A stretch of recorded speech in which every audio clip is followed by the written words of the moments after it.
Aquí estamos de nuevo. Lo que vamos a hacer ahora entonces es ceñirnos a la lectura para que ustedes puedan tener digamos, un referente visual delante. Es muy importante eso. Si me permiten una anécdota más o un comentario un poco fuera de lugar más, pues esto tiene mucho que ver con lo del idealismo moderno, es decir, que hay que partir de las ideas de la mente para, a partir de esas ideas de la mente, intentar salir fuera y descubrir, por ejemplo, que, no sé, que aquí hay libros, que allí hay un póster de una película, etcétera, para llegar a hacer ese tipo de afirmaciones, que allí hay un póster de esa película, no solamente debería, digamos, verse, sino tendría que haber un método de verificación más fuerte que simplemente verse, puesto que como todos sabemos que en sueños podrías ver películas mucho más interesantes todavía que esa que hay ahí, que no está nada mal, ¿vale? Que es París, Texas.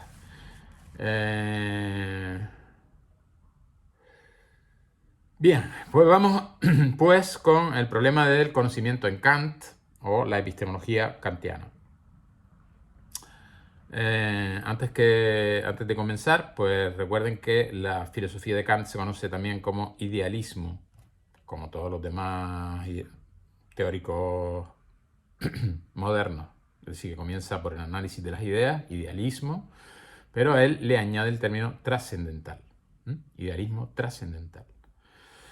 Esta palabra trascendental significa que es un idealismo que va a buscar sobre todo no unas ideas cualquiera que haya en nuestra mente, sino unas ideas que son primeras en cierto modo, porque son ideas que permiten la organización del resto de las ideas que vamos a adquirir a posteriori. Luego lo trascendental es aquello necesario o aquellas condiciones de posibilidad para que nosotros podamos tener conocimientos sobre cuestiones abstractas, como por ejemplo la matemática, o sobre cuestiones más materiales como la ley de gravitación universal. Bien, pues empecemos. El problema del conocimiento en Kant o epistemología. La importancia capital de Immanuel Kant en la historia de la filosofía se debe, sobre todo, a la elaboración de una síntesis entre las dos corrientes de la filosofía moderna que se disputaban en el siglo XVIII la solución al problema del conocimiento. Por un lado, el racionalismo de Leibniz-Wolff. Wolff es el seguidor de Christian Wolff, es digamos el que ha escrito, porque Leibniz escribió muchos pequeños libros. Uno se llamaba Discurso de Metafísica, pero no logró, digamos, una organización completa de sus tesis racionalistas, sino que habrá que esperar a Christian Wolff, que gran admirador de Leibniz, para que éste haga digamos, la reorganización de todas esas pequeñas obras leibnizianas para conseguir la visión del racionalismo del siglo XVIII. Decía pues que Kant es fundamental porque hace una síntesis entre el racionalismo de Leibniz-Wolff, que había iniciado Descartes el siglo XVII, el siglo anterior, y el empirismo, que viene de empeireia, palabra griega que significa experiencia simplemente. Luego el empirismo es aquello que le da un gran valor a la experiencia. Experiencia, el empirismo, especialmente en la época de Kant, representado por David Hume, que fue capaz, Hume, de llevar a las últimas consecuencias la epistemología que había iniciado Locke, e incluso antes que Locke, Bacon. Hay un libro que se llama Novum Organum, es decir, nuevo instrumento, escrito en latín, ¿no? Novum Organum, nuevo instrumento, que escribió Francis Bacon en el siglo XVI, final del XVI, principio del XVII, es decir, que en definitiva es un autor casi contemporáneo de Descartes. Al mismo tiempo que Descartes iniciaba, digamos, el caminar racionalista, Bacon iniciaba el caminar empirista, que luego será muy bien, digamos, acotado por Locke y que va a ser llevado a las consecuencias escépticas, si bien pragmáticas. El escepticismo de Hume no es un escepticismo que te deja sin capacidad de obrar, sino más bien lo contrario, te va a indicar cómo obrar de una forma, de la forma menos absurda posible, de la forma más humana posible. Bien, en definitiva, entonces, Kant va a sintetizar empirismo de Hume y racionalismo de Leibniz-Wolff. Esta síntesis fue denominada por el propio Kant, como decía antes, idealismo trascendental o, y esto no lo había dicho, criticismo. ¿Por qué criticismo? Porque el idealismo trascendental requiere una fase previa, o digamos que se produce al mismo tiempo que se va desarrollando, que consiste en una implacable crítica de la razón por sí misma. Es decir, la razón se critica a sí misma. Esto tiene evidentemente un correlato en qué es la ilustración. Cuando dice Kant sapere aude, es decir, atrévete a saber, lo que está diciendo es que seas capaz de utilizar tu razón de la forma más correcta y dentro de los límites que tu razón tiene como capacidad de conocer el mundo y guiar tu acción. Así pues, Kant llama idealismo trascendental o criticismo, según influya, digamos, según quiera poner el peso en la totalidad de su doctrina, o digamos sus conclusiones, que si ponemos el peso en sus conclusiones, lo llamaríamos idealismo trascendental, pero si ponemos el peso en todo el proceso que lleva a cabo Kant de crítica, tanto de la filosofía empirista como de la filosofía racionalista, en ese caso le viene perfectamente bien ese título de criticismo. De hecho, sus obras fundamentales son las tres críticas. La primera, crítica de la razón teórica pura. La segunda, la crítica de la razón práctica, que siempre es pura, por eso no hace falta que ponga el término puro, quiero decir. Y tercero, la crítica del juicio, que sobre todo se va a dirigir al análisis de los juicios sobre la belleza. Es decir, cuando uno dice que una puesta de sol es bonita, es bella, es hermosa, difícilmente otro ser humano diría, no, es horrible. Es decir, podría decir, bueno, a mí me es un poco indiferente, pero nunca llegaría a decir es horrible. Y no digamos frente a espectáculos impresionantes, ¿no? Como, no sé, lo que dicen los astronautas cuando, por ejemplo, están en una estación espacial y contemplan la Tierra desde el aire, desde la estratosfera, ¿no? O bien es bonito también un acto humano cuando, por ejemplo, vemos que alguien arriesga su vida para salvarle de otro, porque alguien simplemente se comporta de forma amable con una persona a la que la generalidad desprecia.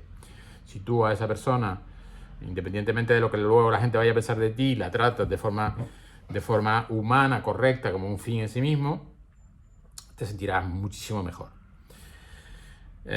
Y, como ven, esto quiere decir que la tercera crítica, o la crítica del juicio, es una crítica aunque en realidad es crítica del juicio estético y crítica del juicio teleológico, pero vamos a dejar esa segunda parte porque es más compleja. Pero la crítica del juicio estético es justamente aquello que consigue que los defectos que se descubren en la crítica de la razón pura al intentar captar la realidad, es decir, el método correcto para decir qué es el ser, qué es lo que hay,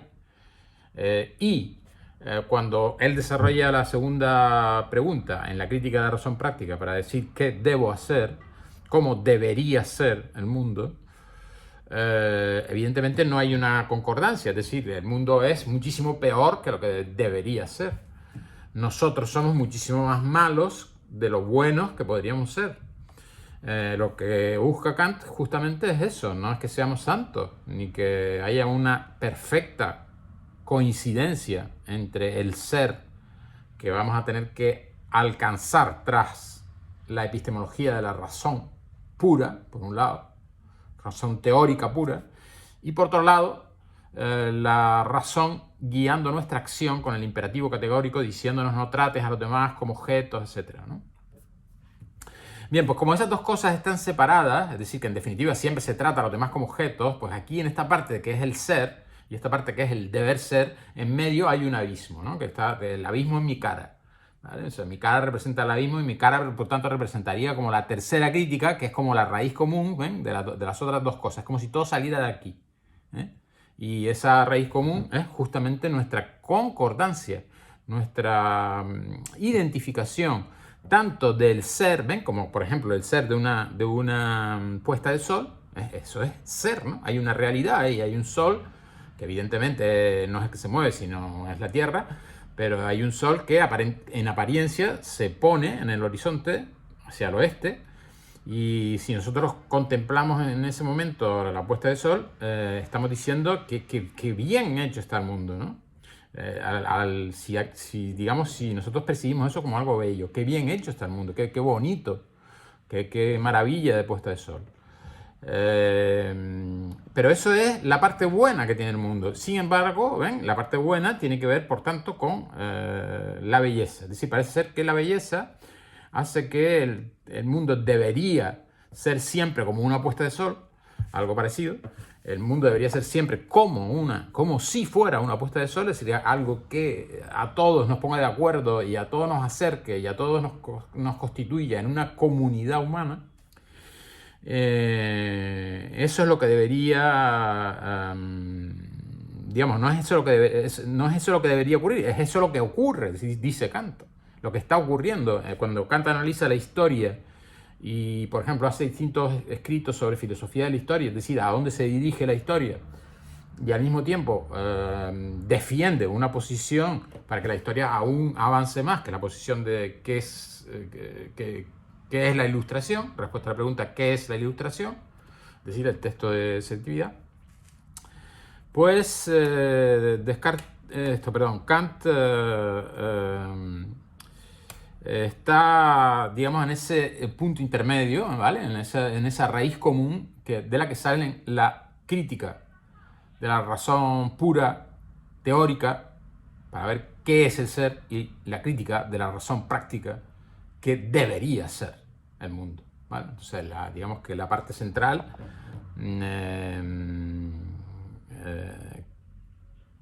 que correspondería a la belleza es algo que se va adquiriendo, bueno, eso en mi cara no tiene nada que ver, pero es algo que se va adquiriendo vamos a poner mi cara, pues podría poner eso, ¿no? Esa película que hay ahí, la película París, Texas, que hizo Wim Wenders, un cineasta alemán. Bueno, pues es considerada por prácticamente todo el mundo que conoce el cine como una de las mejores películas que se han hecho. Es la Palma de Oro de Cannes, etc. Es una película extraña, pero esa manera de ser extraña. Claro, si tú ves una película vulgar, la gente más o menos, pues unos te dirán, pues es una porquería de película, y otros te dirán, está genial esta película. Pero sin embargo, con respecto a París, Texas, no se da ese tipo de discusión, porque la película París, Texas realmente busca la belleza. Mientras que, es decir, por al menos el director lo admite, ¿no? Que él está buscando la belleza. ¿La belleza en qué? La belleza del alma humana, la belleza del alma humana en conexión con una naturaleza, porque empieza en el Cañón del Colorado. O sea, imagínense, o sea, el Cañón del Colorado es algo no solamente bello, sino sublime. Es algo que impresiona de tal manera cuando alguien lo ve por primera vez. Pues ahí, por cerca, no sé si el Cañón del Colorado ahora, no me acuerdo bien, pero son imágenes similares a las del desierto del Cañón del Colorado, donde empieza París, Texas. Evidentemente París, Texas es una ciudad de América que se llama así, y con la que hace diversos juegos de palabras el título, ¿no?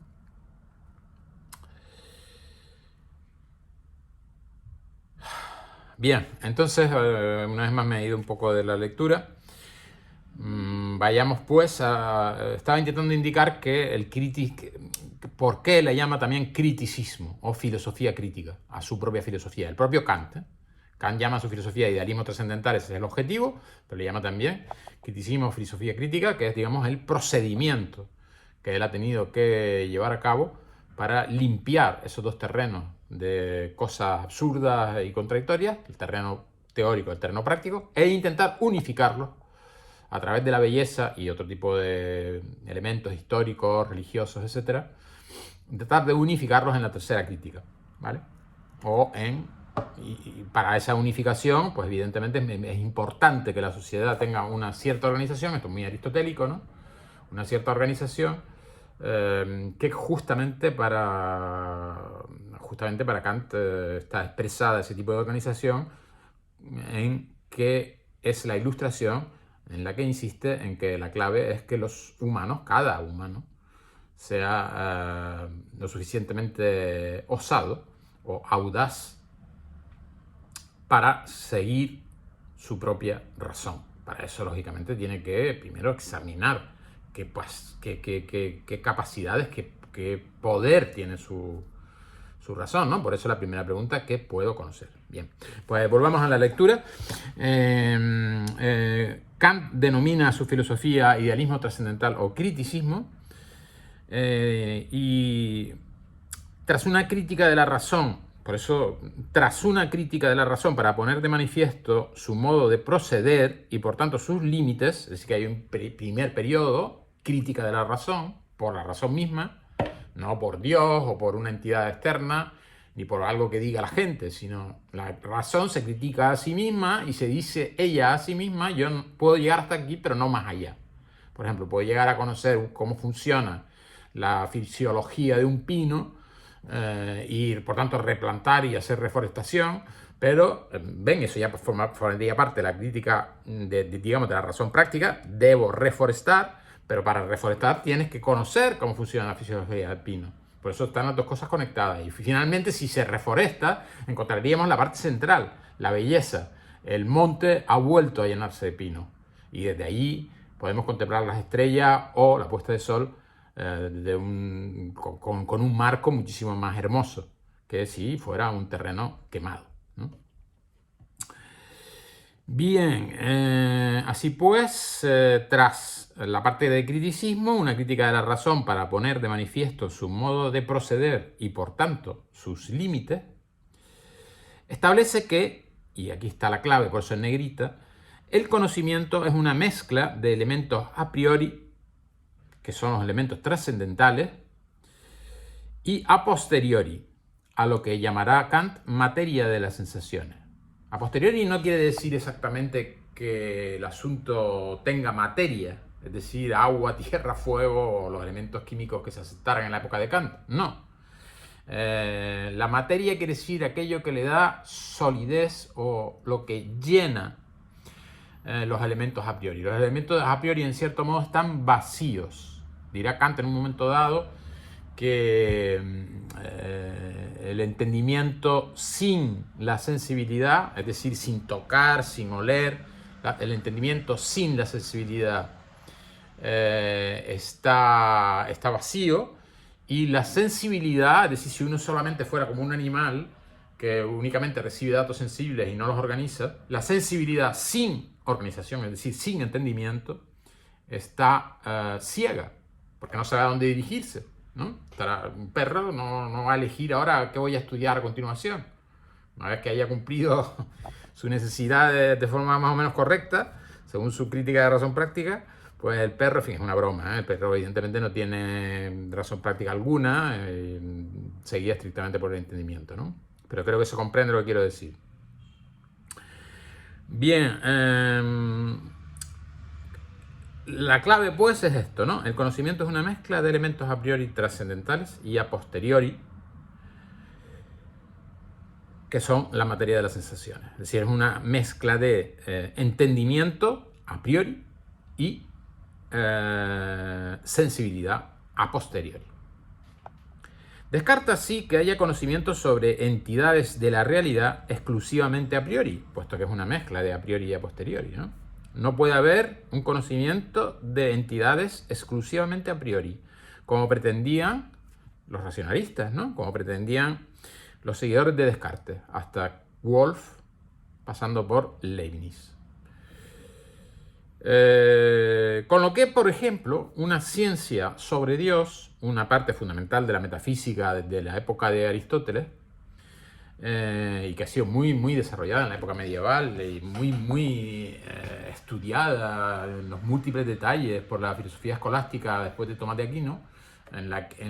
Tomás de Aquino consigue hacer cinco pruebas de demostración de la existencia de Dios, que son, digamos, el pilar fundamental o la raíz fundamental de la filosofía medieval al final de toda su historia, ¿no? En fin, esto antes de que venga precisamente Ockham con su navaja y diga, bueno, voy a cortar aquí, ¿no? Porque aquí Tomás de Aquino se ha pasado muchísimo, o sea, que aquí hay que cortar. Evidentemente Ockham, Guillermo de Ockham, es precisamente de origen británico y justamente sería como el antecedente del empirismo. Es decir, aquel que dirá todas esas palabras, esas grandes palabras, como por ejemplo alma, Dios, son palabras que a lo mejor hay que cortar. Y eso que Guillermo de Ockham era un fraile, por lo tanto se supone que creía en Dios. Una cosa es creer, repito, y otra cosa es conocer. Por tanto, decíamos que descarta Kant que haya conocimiento sobre entidades de la realidad exclusivamente a priori. Y por eso una ciencia sobre Dios, una parte fundamental de la metafísica desde Aristóteles, es imposible. Pero rechaza también que el conocimiento sea solo el resultado de una mera pasividad del yo,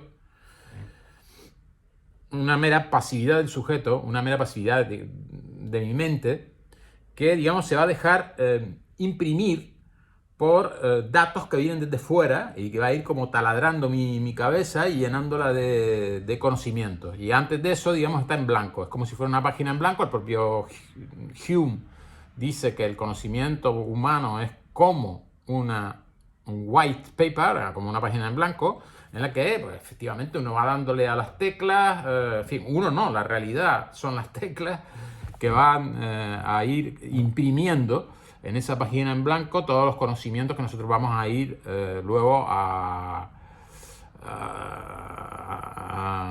almacenar, a ir almacenando, en nuestra memoria, y que justamente ese conjunto de conocimientos almacenados en nuestra memoria en ocasiones provocan esas ilusiones de que, por ejemplo, uniendo con nuestra imaginación esas distintas cosas almacenadas en nuestra memoria, podamos crear, por ejemplo, la figura de una entidad como Dios, que no sería más que imaginación. En cuanto a conocimiento, repito, ¿no? En cuanto a fe, es para Hume perfectamente lógico creer en Dios, perfectamente aceptable, digamos, más que lógico.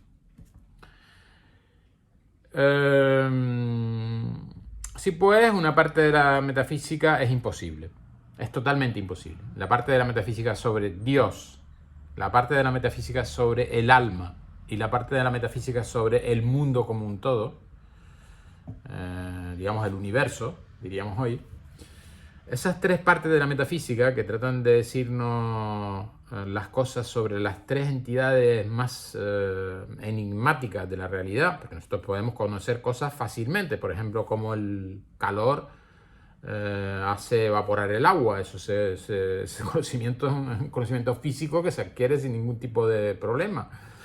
O el conocimiento matemático, por ejemplo, de 2 más 2 son 4, pues también se adquiere sin ningún tipo de problema. Sin embargo, el conocimiento sobre si el alma que yo se supone que tengo va a ser inmortal y una vez que muera va a acceder a otro tipo de vida distinta, o el conocimiento de que hay un ser que vela por mí y al que hay que tratar cuidadosamente y rezarle, denominado Dios, son conocimientos que no tienen justificación alguna en la tradición, ya en la tradición empirista, y digamos que con Kant, a pesar de tener un gran peso el racionalismo, por eso es crítica de la razón pura, A pesar de tener un gran peso el racionalismo, en Hume es un racionalismo crítico, perdón, en Kant es un racionalismo crítico y que va a decir que sobre Dios no se puede decir nada sensato. Simplemente que es una entidad que no podemos evitar pensar. Atención, porque una cosa es que él diga que no se puede decir nada sobre Dios y otra cosa distinta es que no se pueda pensar sobre Dios. Ya veremos cuál es la diferencia.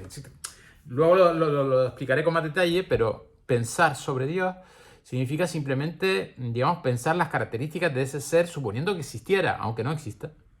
¿Vale? Pensar sobre Dios es elaborar la idea de Dios. Luego, lo que dice Kant es que incluso el ateo no tiene más remedio que pensar en Dios. Forma parte de nuestra tendencia a la metafísica de seres suprasensibles. Es decir, el alma es un ser suprasensible en el sentido de que evidentemente no se trata de mi cerebro, entonces sería sensible, pero tú no vas a ver mi alma disecando mi cerebro, los cerebros son prácticamente iguales, no hay casi diferencia alguna entre uno y otro. Y además esa diferencia no tiene nada que ver en general con la capacidad intelectual de las personas o con su capacidad de bondad, por lo tanto no tiene nada que ver con su alma. Es decir, en definitiva el alma es una entidad suprasensible, más allá de lo sensible, más allá del espacio y tiempo, como ya veremos. Dios, idem, ¿no? Es decir, es una entidad, nadie lo discute, ni siquiera alguien que crea firmemente en Dios, pues es una entidad suprasensible, evidentemente salvo los cristianos que admiten que Jesucristo fue Dios durante un cierto tiempo, de acuerdo, entonces podríamos decir que Dios fue sensible, pero solamente en la época en la que vivió Jesucristo, como hace ya tanto tiempo, y los evangelios, que son como un intento de reconstrucción de la vida de Jesucristo siglos después, pues esos evangelios contarían la historia sensible de Dios. Evidentemente, en nuestra época actual, nosotros nos da la impresión de que Dios no tiene muchas más ganas de volver, porque desde que vino aquella vez, si es que vino, no ha vuelto a aparecer. Por lo tanto, nosotros como seres, y por supuesto en el siglo XVIII, en la época de Kant, experiencias sensibles sobre Dios, cero. No hay ninguna experiencia sensible sobre Dios. En todo caso, hay gente que dice que la tuvo, que son pues Mateo, Lucas, etcétera, los de los evangelios, ¿no? Bien,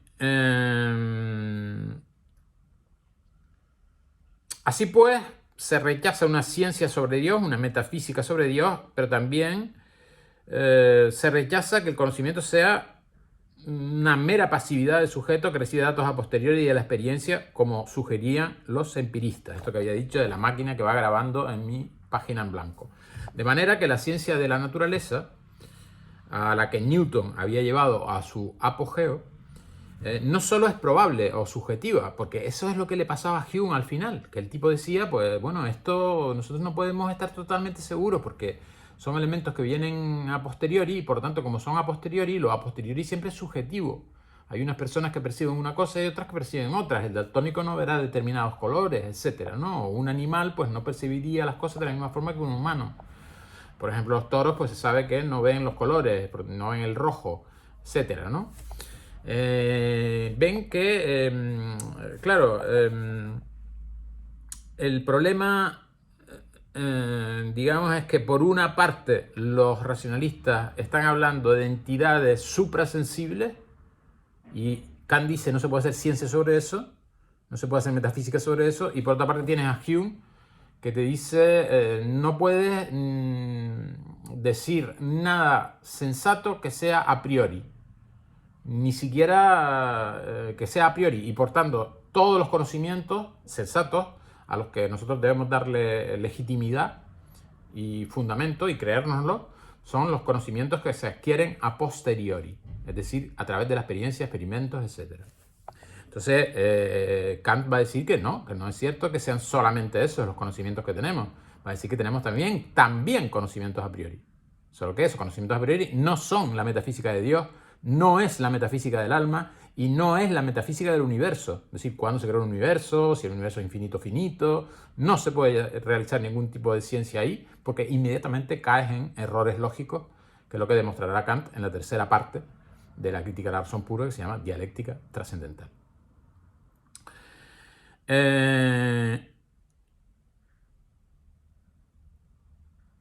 Bien, entonces lo que decía es que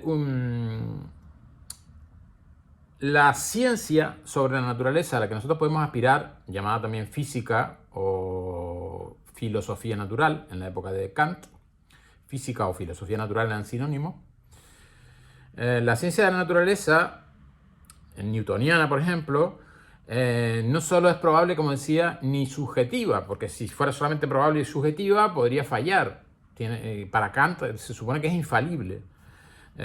¿Y por qué para Kant es infalible? Para Kant es infalible porque es universal y necesaria. Y lo es universal y necesaria, es decir, es universal, vale para cualquier tiempo, para cualquier lugar, y para cualquier persona, digamos, y necesaria significa que no podría ser de otra manera, es decir, que no existe la posibilidad de que haya algún error y por lo tanto de que el mundo funcione alguna vez de otra manera, por ejemplo, que un objeto en lugar de caer, pues suba. Un objeto pesado, evidentemente, ¿no? Bien.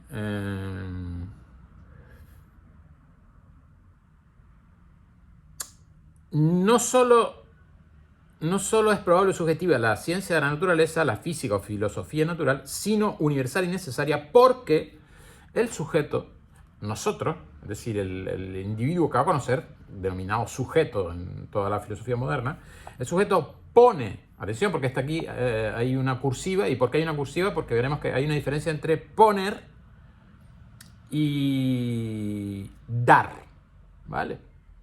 Entre lo puesto y lo dado. ¿De acuerdo? Entonces, esa ciencia de la naturaleza será universal y necesaria, que es una de las cosas que Kant tiene gran interés en demostrar. Será universal y necesaria, puesto que el sujeto, es decir, nosotros mismos, los humanos, pone ciertas estructuras, ¿se dan cuenta? Las estructuras son como andamios vacíos, estructuras universales a priori, que son a las que denomina Kant trascendentales.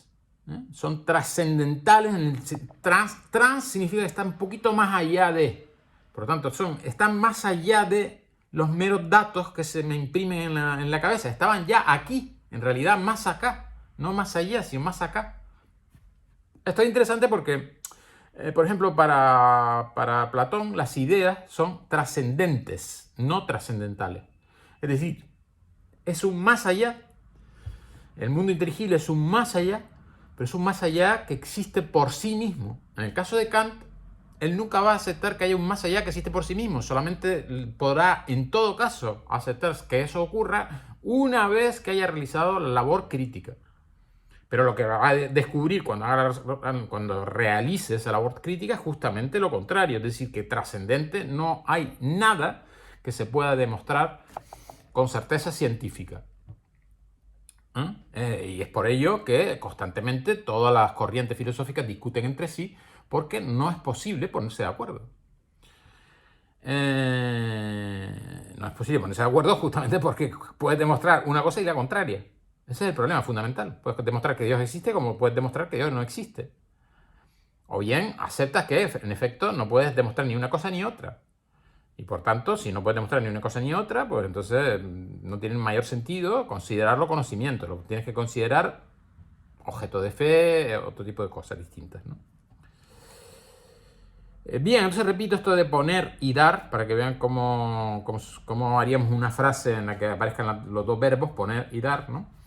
La ciencia de la naturaleza es universal y necesaria, es decir, no falla, como podría fallar en Hume, por ejemplo, porque el sujeto, nosotros, los humanos, pone ciertas estructuras universales a priori, trascendentales, que son las condiciones necesarias para el conocimiento. Es decir, si nosotros no pusiéramos nada, no podríamos conocer. Nosotros tenemos que poner algo, digamos, ser activos, realizar algo con aquello que nos llega de los sentidos para que ese flujo que llega de los sentidos se convierta en conocimiento. Si no, no sería conocimiento, si no sería simplemente unos impulsos, como para los animales, que, vale, podemos denominarlo una especie de conocimiento inferior, impulsos que te hacen a ti hacer cosas y tener cuidado con los peligros y ser capaz de cazar a tus presas, etc.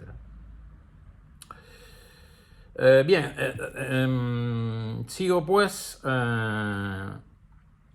Como decía, la frase que reúne tanto poner como dar es esta, ¿no? No solamente es probable o subjetiva, sino que el sujeto pone ciertas estructuras universales a priori, idem, trascendentales, idem, condiciones necesarias para el conocimiento, que organizan lo dado. Lo que viene de fuera es lo dado, pero tú tienes algo dentro ya que va a recoger lo dado, no es una página en blanco, es algo muchísimo más complejo. Como una estructura que va a ir recibiendo lo dado y tú pones a eso que es dado una cierta organización, de manera que hay unas cosas que son dadas y que se consideran causas de otras cosas que también son dadas y que se consideran efectos. Por ejemplo, la vinculación entre las cosas dadas como causa y dadas como efecto, repito, la vinculación entre cosas dadas como causa y cosas dadas como efecto, la vinculación entre ambas se va a producir a través de una estructura a priori, que es la estructura de la causalidad. La causalidad es una estructura a priori, es una que permite formular la frase a priori. Todo suceso tiene una causa. ¿Por qué es a priori? Porque si no fuera a priori, eso quiere decir que si nosotros, por ejemplo, no encontráramos la causa de alguna enfermedad, abandonaríamos y diríamos, no tiene causa. No. La experiencia, por mucho que no encuentre una causa, nunca puede aceptar que eso que estamos estudiando, que estamos investigando, no tenga causa. Siempre habrá que aceptar que tiene causa. ¿Se dan cuenta? Por lo tanto, si siempre hay que aceptar que tenga causa, y eso es independiente de la experiencia, porque la experiencia a veces no me muestra la causa, no me muestra la conexión entre la causa y el efecto, y a veces ni siquiera aparece la causa, es decir, que aparece como el efecto solo, y tú buscas la causa. Ese conocimiento es a priori, es una exigencia a priori. Nosotros ponemos esa exigencia al conocimiento.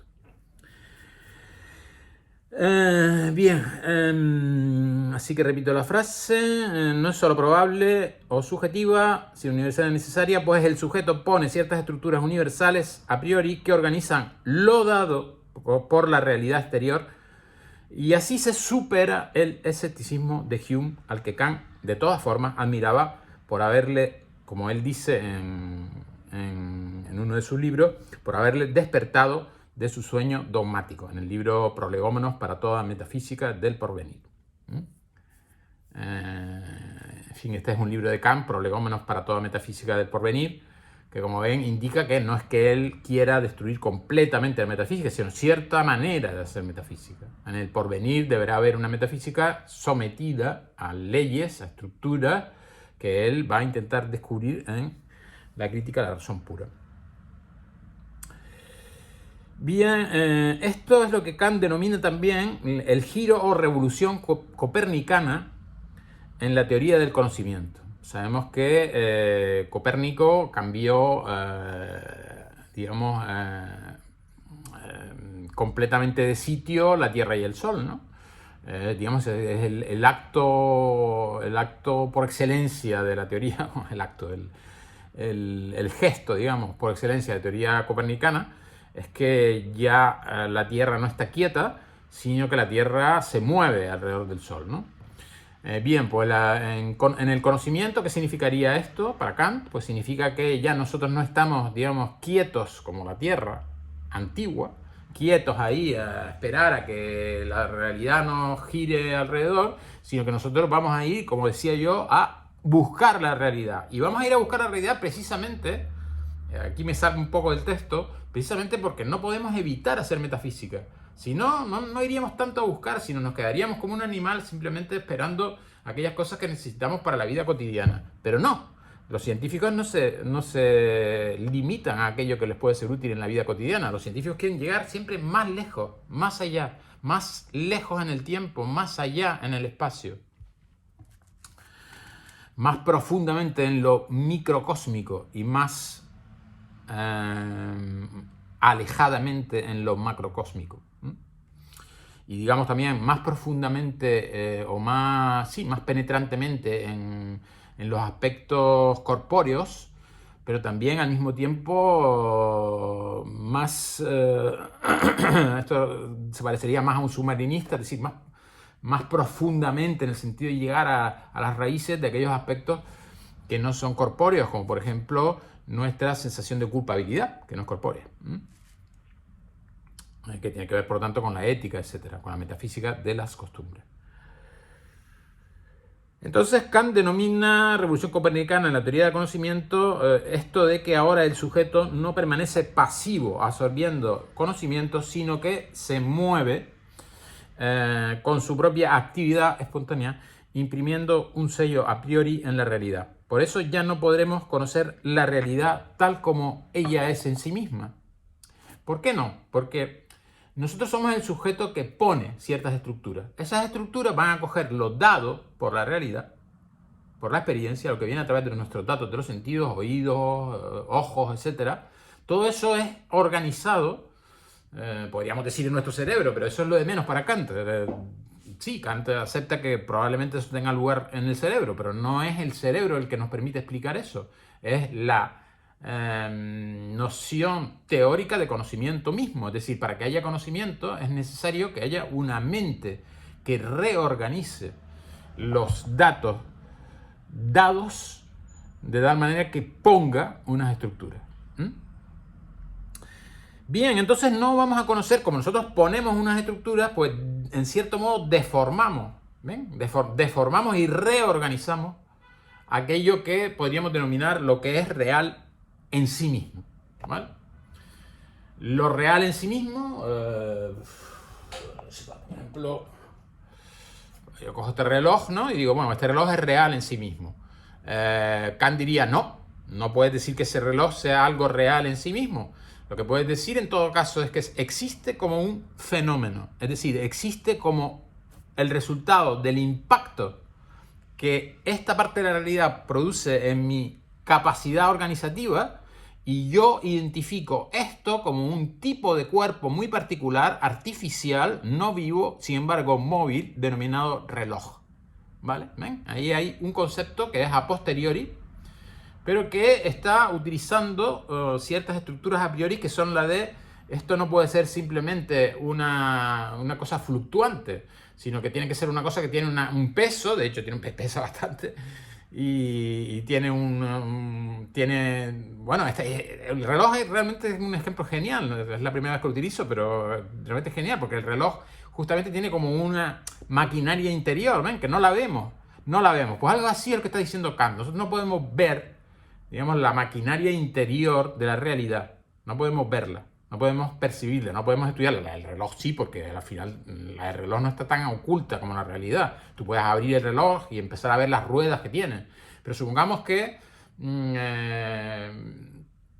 hay ciertas ruedas, ciertos engranajes de la realidad que nosotros, con nuestras estructuras cognitivas, no somos capaces de captar. ¿Ven?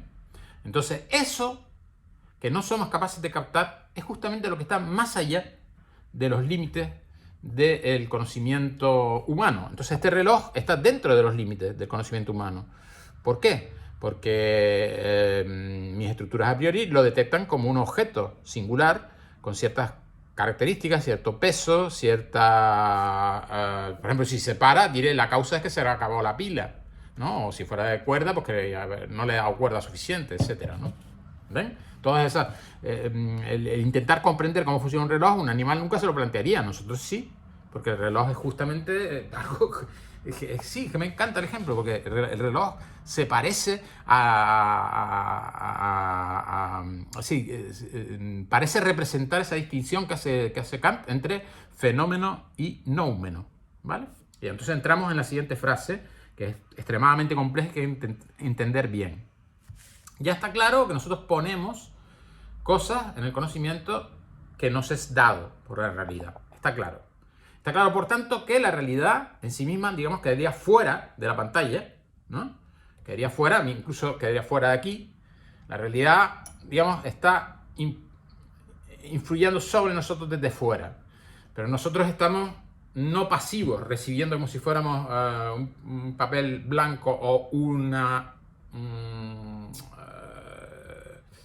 placa de cera, el sello que va a marcarse sobre esa placa de cera, que es un ejemplo de Descartes. Así podemos coger un ejemplo de Hume y un ejemplo de Descartes. De Hume el papel en blanco, de Descartes la tablilla de cera. Nuestra mente es como una tablilla de cera y recibe elementos, porque Descartes también acepta los elementos a posteriori, aunque de una manera muy distinta a Kant.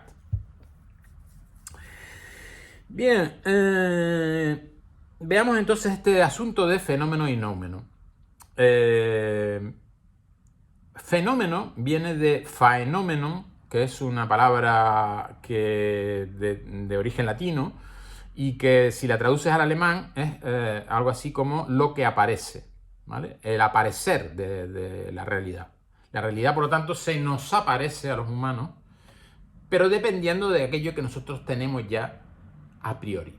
No se nos va a aparecer a nosotros de la misma forma que se le aparecería, por ejemplo, a una garrapata, ¿no? Un ejemplo que pone Gilles Deleuze, el filósofo francés. La garrapata, curiosamente, vive en un mundo donde solamente tiene 3 estímulos. Su mundo solamente tiene luz.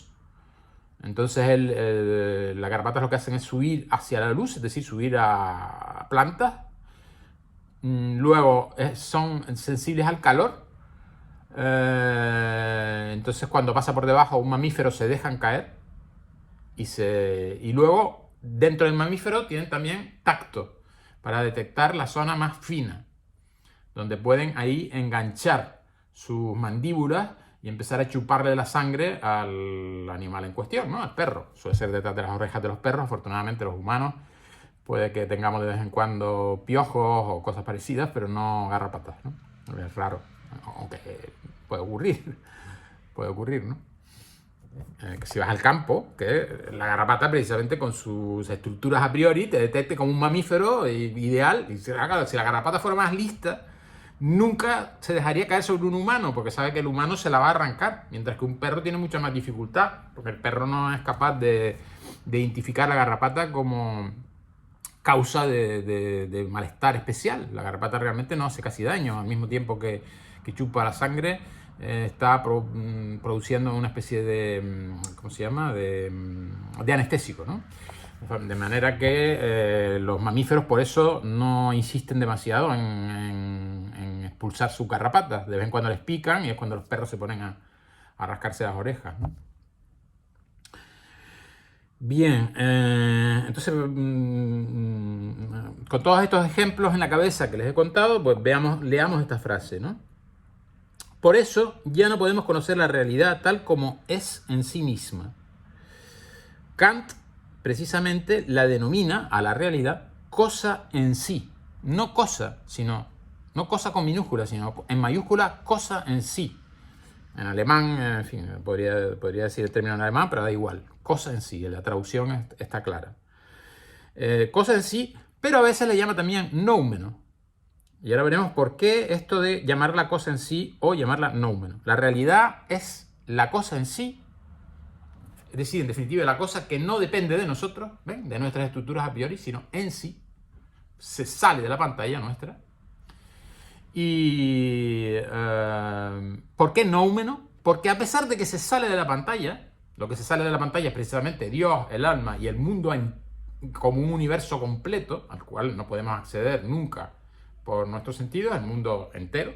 Podemos ver partes del mundo cada vez más lejos, pero nunca el mundo entero. Si pues Dios, el alma y el mundo entero salen de nuestra pantalla, salen de nuestras estructuras a priori y no podemos recoger los datos de esas 3 entidades para hacer conocimiento sobre esas 3 entidades. Por ejemplo, hacer un conocimiento de Dios es bueno y es la causa de que la humanidad vaya cada vez mejor, que por cierto es muy discutible. Bien, y es precisamente uno de los problemas de Dios, ¿no?, que se plantean desde la época del siglo V, filósofos, por ejemplo, como San Agustín, que se planteaba cómo es posible que Dios, siendo tan bueno y siendo infinitamente bueno y siendo omnipotente, permita que haya mal en el mundo. ¿Ven? Es una pregunta que creo que hizo, si no me equivoco, Joel en clase hace un poco de tiempo. Bien, entonces por eso repito la frase, ¿no? Por eso ya no podremos conocer la realidad tal como es en sí misma. Kant la denomina cosa en sí o noumeno. De nous es el término inteligencia en griego, el término para referirse a la inteligencia más alta, más elevada en griego. Por ejemplo, aparece por primera vez esa palabra en griego con Anaxágoras. Anaxágoras dirá que el universo entero está regido por una inteligencia que organiza las pequeñas partículas del mundo en cuerpos ordenados, cada vez más perfectos. Hace también, por lo tanto, como una especie de teoría de un poco hace como una especie de teoría de la evolución avant la lettre. Avant la lettre quiere decir antes de tiempo, es decir, anticipa, digamos, la teoría de la evolución. Y todo ello estaría como dirigido, sin una teoría de la evolución curiosa, porque la que finalmente triunfa es la teoría de la evolución al azar, que es la de Darwin, pero podría también plantearse lo del diseño inteligente, etc. Bueno, eso sería el nous. El nous es una inteligencia que organiza el mundo. Ahora bien, para Kant, el noumeno no es esa inteligencia que organiza el mundo. El noumeno es aquello que tiene que ver con la inteligencia más elevada, que es la humana, y por lo tanto aquello que los humanos podemos pensar a pesar de que no podamos observar, ¿vale? No lo podemos observar, por tanto no hay ningún dato a posteriori. Nuestras estructuras a priori no están capacitadas para detectar esas entidades a las que, sin embargo, nosotros nos referimos constantemente con esas tres palabras: Dios, alma y mundo. Y esas tres palabras, para Kant, pues serían palabras que no son totalmente vacías, son palabras que expresan esa, digamos, insatisfacción de que las cosas se nos sacan de la pantalla. Entonces queremos siempre tener una pantalla más grande. Es como, yo qué sé, pasar del G4 al G5, no me acuerdo cómo se llama la historia esta de los móviles, ¿no?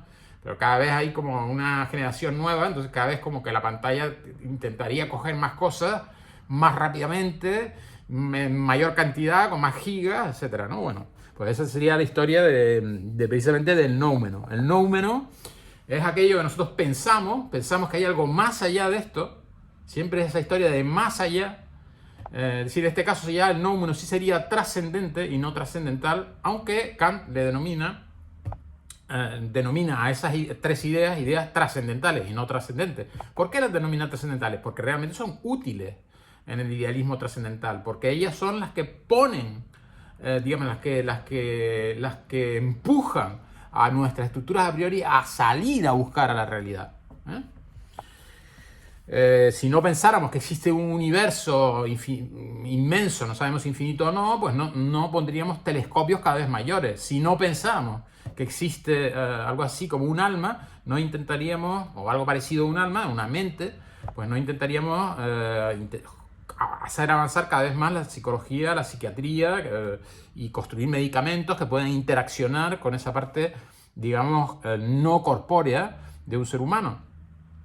Y Dios, pues bueno, pues Dios sería como una especie de gigantesca totalidad en la que esa diferencia entre elementos físicos y elementos psíquicos que nosotros experimentamos, por ejemplo, nosotros podemos experimentar una tristeza, que es un elemento psíquico difícilmente plasmable físicamente. Puede ser que tu corazón lata un poquito más lento, etcétera, pero es muy difícil de detectar físicamente si una persona está triste o alegre. Hombre, salvo que me refiero a una persona que no quiera manifestarlo, ¿no? Evidentemente, si uno llora o ríe, pues puede decir que está alegre o triste. Aunque no siempre, porque por ejemplo eso es una de las cosas típicas de cierta psicosis. En la psicosis esquizofrénica o de otro tipo, a veces las personas tienen una cosa que se llama labilidad emocional, es decir, que ríen cuando en realidad quieren llorar o lloran cuando... es decir, como una capacidad de mostrar, o sea, una forma de mostrar las emociones como invertida, al revés. Pueden reírse, por ejemplo, cuando están sufriendo y pueden llorar cuando algo les produce placer. Bien, eso también nosotros, ¿no? Llorar de felicidad, ¿no?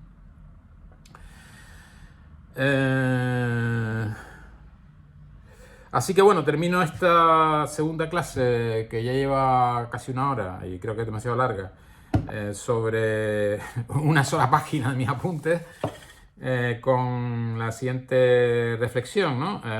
O mejor dicho, con la siguiente relectura de la última frase del primer párrafo de mi hoja, que dice, Kant denomina la realidad, la cosa en sí o el noumeno, de nous, que puede ser pensado, aunque no, pero no conocido, sino lo que puede conocer no es la realidad o noumeno, sino los fenómenos. Es decir, la realidad tal como se nos aparece a los sujetos, tal como aparece, de fenómeno, que es un término latino que tiene relación con la expresión, antes dije griego, creo que me parece que es latino, fenómeno, o es griego, no, creo que es griego. En fin, da igual, o bien griego o latino, es una lengua clásica y indica aquello que aparece. A veces lo que aparece, y lo típico, ¿no? O sea, las apariencias engañan, es decir, lo que aparece no tiene por qué ser la realidad. Lo que aparece puede ser algo que se nos aparece a nosotros porque nosotros tenemos esa estructura y una garrapata, en cambio, tiene otra distinta. Y otro ser racional, suponiendo que, por ejemplo, Dios existiera, pues sería un ser racional tan potente que podría captar toda la realidad efectivamente en sí misma, pero nosotros no. Porque tenemos límites, porque nuestra característica fundamental como seres racionales, aparte de ser racionales, es que somos finitos. Y por lo tanto estamos inmersos siempre en la duda que nosotros queremos ir resolviendo paso a paso a través de el conocimiento filosófico, por ejemplo, o científico. Por supuesto no a través de la religión. Eso es otro tema distinto. Repito la frase, pues. Esto es lo que llama Kant la revolución copernicana en la teoría del conocimiento. Pues ahora el sujeto no permanece pasivo absorbiendo los conocimientos, sino que se mueve con su propia actividad espontánea, imprimiendo su sello a priori en la realidad. Su sello. El sujeto pone su sello a priori en la realidad. Y por eso ya no podemos conocer, porque tenemos el sello. El sello está delante, entonces tú no puedes ver la realidad exactamente. Entonces, si intentas verme a mí, no me puedes ver. Si supongamos que yo soy la realidad, pues no me ves, porque lo que ves es el sello que hay delante. Entonces, por eso ya no podemos conocer la realidad tal como es en sí misma, que Kant denomina cosa en sí o noumeno, de nous, que puede ser pensado aunque no conocido, sino lo que podemos conocer son los fenómenos, es decir, la realidad tal como se aparece a los sujetos humanos, que estamos encorsetados, es decir, estamos como constreñidos por nuestras estructuras a priori que lógicamente van a manipular esos datos de la realidad y por lo tanto a convertir una realidad que, como, bueno, si quieren un ejemplo claro, pues evidentemente yo no soy un cuerpo macizo, por mucho que me toque aquí y suene, yo soy realmente prácticamente vacío, soy un vacío de partículas. Claro, esa sería la parte de mi cuerpo, pero luego la parte de mi pensamiento que está hablando también son ciertas partículas aparentemente que se mueven en mi cerebro y que van a permitir que mi lengua, a su vez, a través de otras partículas que se mueven por las neuronas motoras que van a la lengua, pues que es el nervio, uno de los pares craneales que se llama el hipogloso, si no me equivoco, que mueve la lengua. Bien, la mueve después de que hay determinadas, digamos, arborescencias, pero brutales en el cerebro, ¿no? Para que uno pueda hablar, tiene que haber una arborescencia brutal en las áreas que se llaman del lenguaje del cerebro que sí han sido identificadas. Es decir, que se identifica que hay áreas que tienen que ver con, por lo tanto, el pensamiento y el lenguaje. Pero lo que no está nada claro es que nosotros podamos establecer los límites del pensamiento y del lenguaje mirando un cerebro. Lo único que podemos saber es que cuando nosotros nos empeñamos en hablar y sobre todo en pensar, porque si hablas de forma, digamos, ligera no tanto, pero si tú quieres hablar intentando expresar un conocimiento complejo, difícil, como es por ejemplo la filosofía de Kant, pues naturalmente se te van a iluminar, si estuvieras dentro de un TAC, lo que se llaman los TAC activos o las resonancias activas, pues se vería que hay partes del cerebro que se ponen, vamos, se disparatan, ¿no? Empiezan a fusionar a toda pastilla, a toda hostia, ¿no? Esto me permite, para terminar, pues bueno, pedirles disculpas porque realmente en las últimas clases es por eso que yo he decidido este sistema de grabar las clases virtuales. Por supuesto, no para interferir lo que el profesor que me vaya a sustituir vaya a hacer, sino para que le sirva, pues si le sirve de ayuda, ¿eh? Para la EBAU especialmente, y porque bueno, a mí me gusta mucho la filosofía y me he quedado frustrado, pero realmente en las últimas clases tengo que disculparme porque justamente las arborescencias de mi cerebro están demasiado afectadas por unos medicamentos que estoy tomando. Ahora me encuentro en un momento en el que esos medicamentos no me están afectando y por eso puedo grabar esta clase con alguna dificultad, pero bueno, puedo grabarla. Porque como ven, también estoy un poco desorganizado, un poco desordenado, que es un efecto característico de los medicamentos que tengo que tomar. Bueno, tampoco voy a dar más explicaciones, pero que evidentemente si no estoy ahí con ustedes es porque, a pesar de que lo haya intentado, me he dado cuenta que no podía, o sea, no estaba a la altura de la inteligencia que ustedes tienen, ¿vale? No estaba a la altura del nous, ¿de acuerdo? Bien, pues paramos aquí y ahora voy a dar una tercera clase, esta vez espero que sí, sea la lectura del texto sobre Kant. Le tengo un gran aprecio a Kant.